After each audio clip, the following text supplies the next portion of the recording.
So the Jammu and Kashmir Services Selection Board, that's the JKSSB, just dropped a huge announcement about recruiting new police constables. Now, that official notification, it's packed with details and can be a little intimidating. So we're going to break it all down for you into a simple step-by-step guide to help you get through the whole process. Let's jump right in. First things first, let's talk about the big number on everyone's mind. The Home Department is looking to fill a massive 1,815 posts for constable. To give you an idea of how big this is one of the most significant recruitment drives we've seen in years. It's an absolutely huge opportunity for anyone looking to join the force. And look, this isn't just about filling jobs. This is about offering you a genuine career path. This is your shot at a secure, stable government position with real opportunities for growth, all while you're serving your community in a really important role. Which brings us to the big question, right? That official notification is dense, and honestly, it can be pretty overwhelming to sort through. So how do you cut through all that jargon and figure out what it really takes to go from just an applicant to a successful candidate? Well, that's exactly what we're about to break down. Okay, before you even start dreaming about filling out that application form, you have to get past the very first hurdle: eligibility. The JKSSB has set some very specific ground rules, and trust me, there's no wiggle room here. You have to meet every single one. It really all boils down to three main things: where you live, how old you are, and your education. You've got to be a domicile of J&K, you need to fall into a specific age range, and you have to have the right educational qualifications. So let's dive into the details for each of these. For most people, in the open merit category, the age limit is 18 to 28. But, and this is pretty cool, they've made some exceptions for folks with experience. If you're already in service police, you get an extension up to 30. And for special police officers and volunteer home guards, that age limit jumps way up to 40. It's a clear nod to the service and experience they already have on the ground. Now, for education, it's pretty straightforward. You need to have passed your 10th class exams. But here's the kicker, and this is super important. You must have that matriculation certificate in your hand before the application deadline. Seriously, they're not budging on this one, so make sure all your documents are ready to go. So, you've checked all the boxes, and you're eligible. Fantastic! Now let's get practical. How do you actually get your application in? Well, the whole process is done online, right through the JKSSB's official portal. All right, you're going to want to write these dates down. The application window opens on January 19th, and it slams shut on February 17th. And a little pro tip, please do not wait until the last minute. Every year, people run into technical glitches or server overloads. Get your application in early and save yourself the stress. The actual exam date, that'll be announced later. The whole online process is basically a 5-step deal. You'll register, fill out the form, upload your documents, and pay the fee. But pay close attention to that final step, submit. Before you even think about clicking that button, go back and double-check every single detail.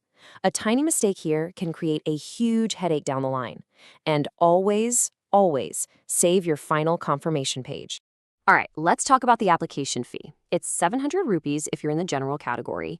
It's a little less, 600 rupees, for reserved categories like SC, ST, and EWS. And just a heads up, the payment has to be made online using net banking, a credit card, or a debit card. So have those details handy when you're ready to apply. Okay, your application is in. Now comes the real challenge, the selection process. I like to call it the gauntlet because it's a series of tough tests designed to check out every single aspect of a candidate. I mean, they're testing everything from how sharp your mind is to how physically fit you are. The whole thing is broken down into 3 separate stages or hurdles you have to clear. It all kicks off with a written exam, which is absolutely critical for your final ranking. If you pass that, you move on to the physical standard test, the PST, and then finally the physical endurance test, or PET. So, that first hurdle is the written exam. It's a multiple-choice test with 100 questions, and it's all in English. Now, while the physical tests are important, you have to remember this. Your score on this exam is what decides your final spot on the merit list. Your performance here is absolutely everything. Now, you absolutely need to listen to this next part. It's pulled directly from the official notification. There is negative marking. For every single wrong answer, you lose 1/4 of a mark.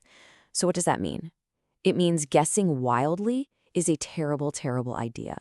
Being accurate is just as important as knowing the answer. Think of this syllabus breakdown as your personal study blueprint.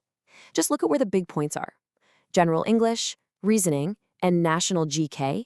Together, they make up a whopping 75% of your total score. Now, that doesn't mean you can ignore JNK knowledge and computers, but it does mean your time is best spent absolutely crushing those three big sections. Once you've cleared the written exam, you're on to the Physical Standard Test, or PST. This one is super straightforward. It's pass or fail. There's no gray area. For male candidates, the minimum height is 5'6", with some specific chest measurements. For female candidates, you need to be at least 5'2". And just to be clear, these are the bare minimums, no exceptions. After you clear the PST, you face the PET, the real test of your physical fitness. And folks, this is where it gets tough. Male candidates have to run 1,600 meters in just 6.5 minutes and then pump out 20 push-ups. Female candidates have to run 1,000 meters in that same time and do a 14.5-foot shot put. Yeah, these standards are no joke, but they're there for a reason. This is a physically demanding job.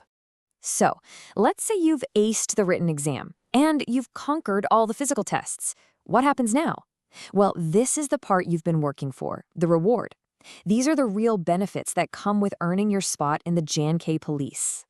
Okay, let's talk about the money, because that's important, right? This role is at what's called pay level 2. That means a basic pay scale that starts at almost 20,000 rupees and goes all the way up to over 63,000. Now, when you add in all the usual government allowances on top of that, you're looking at a really solid financial package. But it's about so much more than just the salary.